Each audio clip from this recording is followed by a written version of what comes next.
জাপানের একটি ছোট্ট সুন্দর গ্রাম নাম ইতোমরি। এই গ্রামে পাহাড় আর লেক দিয়ে ঘেরা।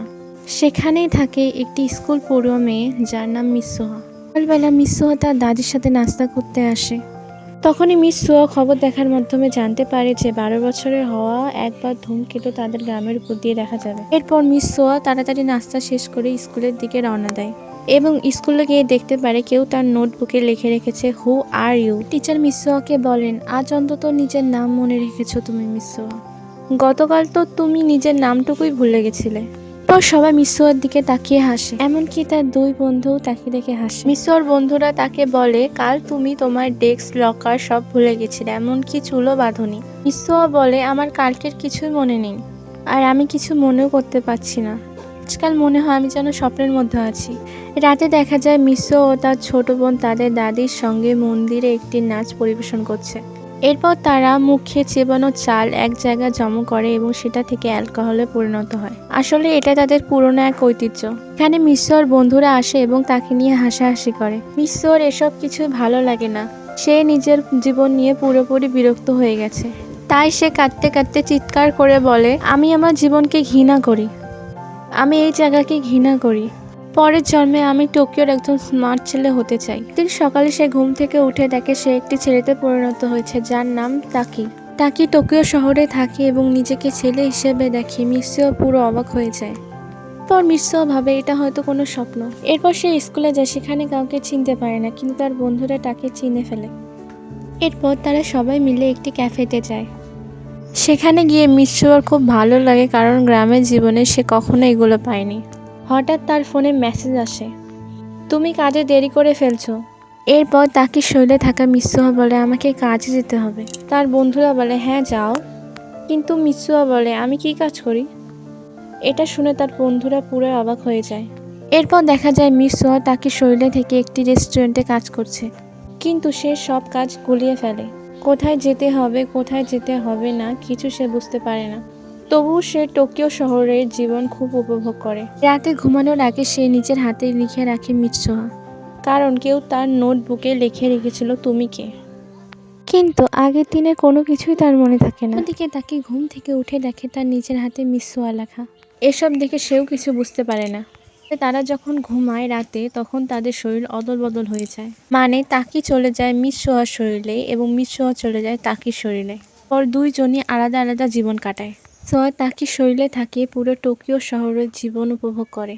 কিন্তু ঘুম থেকে ওঠার পর তারা আর কিছু মনে রাখতে পারে না। তবে তাদের আশেপাশের মানুষ ধীরে ধীরে বুঝতে পারে তারা অদ্ভুত আচরণ করছে। তখন মিসোয়া তাকি বুঝতে পারে যে ঘুমানোর পর তাদের আত্মা অদল বদল হয়ে যায়।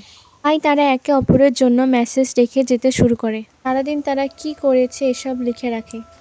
এছাড়াও তারা কিছু নিয়ম বানায়, একজন আরেকজনের শরীর নিয়ে মজা করবে না, টাকা খরচ করবে না এবং কোনো সমস্যা তৈরি করবে না। এরপর সেই দিন আসে যেদিন মিৎসুহার গ্রামের উপর ধূমকেতু পড়তে চলেছে।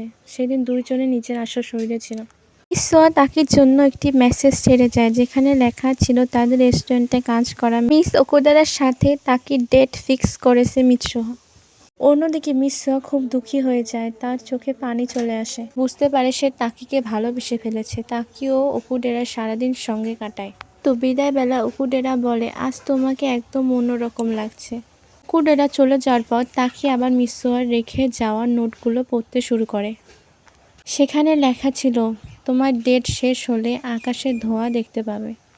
তাকে আকাশের দিকে তাকায়, কিন্তু সেখানে কিছুই দেখতে পায় না। অন্যদিকে মিশ্র আকাশে ধোঁয়ার মতন সেই ধূমকেতুকে দুই ভাগ হতে দেখে। এরপর অনেকগুলো দিন কেটে যায়, কিন্তু মিশ্রর আত্মা আর তাকি শরীরে প্রবেশ করে না, আর মিশ্রর শরীরেও তাকে যেতে পারে না। এরপর তাকি খুব চিন্তিত হয়ে পড়ে। সে ঠিক মতন জানেও না মিৎসুয়ার গ্রাম কোথায়। তাকি তার স্মৃতি থেকে সে গ্রামের ছবিটি আঁকে, যাতে গ্রামটিকে খুব সহজে খুঁজে পাওয়া যায়। এরপর তাকি তার দুই বন্ধুকে নিয়ে সে গ্রামের উদ্দেশ্যে রওনা দেয়। অনেক খোঁজাখুঁজির পরও তারা কিচ্ছু পায় না। ফিরে আসার সময় একটি রেস্টুরেন্টের শেফ ছবিটি দেখে বলে, এটা তো ইতামরি গ্রাম, আমার জন্ম ওইখানে। তাকি নামটি শুনে মনে করতে পারে, সে বলে, হ্যাঁ আমাকে ইতামরিতে যেতে হবে। এটা শুনে সবাই অবাক হয়ে যায়, কারণ 3 বছর আগে অর্থাৎ 2013 সালে একটি ধূমকেতুর অংশ ইতামরি গ্রামে পড়েছিল, আর পুরো গ্রাম ধ্বংস হয়ে গেছিল। সেখানে থাকা সবাই মারা গেছিল। তাকে সেখানে গিয়ে দেখে বিশাল এক গর্ত, যা এখন একটি হ্রদে পরিণত হয়েছে। সে কিছুই বুঝতে পারে না। পরে সে মৃতদের তালিকা দেখতে গিয়ে সেখানে মিসওয়ার নামটিও খুঁজে পায়। পরে সে মিসওয়ার লেখা মেসেজগুলো ফোনে দেখতে যায়, কিন্তু অদ্ভুতভাবে সেই মেসেজগুলো অদৃশ্য হয়ে যায়। তাকে ভাবতে শুরু করে সবকিছু হয়তো একটা স্বপ্ন ছিল। তখনই ঠিক মিস ওকুডেরা তার রুমে আসে তাকে সান্ত্বনা দিতে। সে তাকির হাতে বাঁধা সুতো দিয়ে তৈরি ফিতা দেখে জিজ্ঞেস করে, এটা কোথা থেকে পেয়েছো? তাকি বলে, 2013 সালে আমি এক মেয়ের সঙ্গে দেখা করেছিলাম। আমি তাকে চিনতাম না, কিন্তু সে আমাকে এটা দিয়েছিল। আমি এটাকে আমার সৌভাগ্যের প্রতীক মনে করি। পরের দিন সকালে তাকির বন্ধুরা ঘুম থেকে উঠে দেখে তাকি তাদের জন্য একটা চিঠি রেখে গেছে। সেখানে লেখা ছিল, তোমরা টোকিও ফিরে যাও, আমি পরে আসব। এরপর তাকিকে দেখা যায় সেই মন্দিরে যেতে, যেটা ছিল মিশ্র ও তার দাদির পূর্বপুরুষদের মন্দির, যেখানে সে একসময় মিশ্র শরীরে থাকাকালীন গেছিল। এখানে পৌঁছে তাকে বুঝতে পারে এগুলো কোনো স্বপ্ন ছিল না, সবকিছু ছিল বাস্তব। পার্থক্য ছিল একটাই, তাকি ছিল 2016 সালে আর মিসওয়া ছিল 2013 সালে। মন্দিরে পৌঁছে তাকে বুঝতে পারে সে এখনো মিসওয়ার শরীর বদলানোর ক্ষমতা ধরে রেখেছে, যা মানুষ, সময় আর ভাগ্যকে বাঁধার রীতি। মিসওয়া দেওয়া সেই ফিতাটি তাকে নিজের হাতে বাঁধে।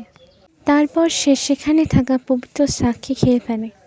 সাক্ষী খাওয়ার সাথে সাথে তাকি মিসওয়ার শরীরে চলে যায়, কিন্তু এবার 2013 সালের সময়ে। সে সোজা দৌড়ে গিয়ে মিসওয়াকে খুঁজে পায়, কিন্তু মিসওয়া তাকিকে চিনতে পারে না, কারণ তাদের এখনও দেখা হয়নি।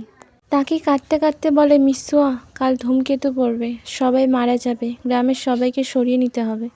তাকি শরীরে থাকা মিসওয়া প্রথমে বিশ্বাস করে না, কিন্তু তাকি তার হাতে নিজের নাম লিখে দেয়। তারপর তাকি বলে, আমাকে ভুলে যেও না মিসওয়া। বিস্ফোরণের ঠিক আগে তাকি আর মিসওয়ার সময় শেষ হয়ে যায়, তারা আবার আলাদা হয়ে যায়। ইতামরি গ্রাম ধ্বংস হয় ঠিক, কিন্তু কেউ মারা যায় না।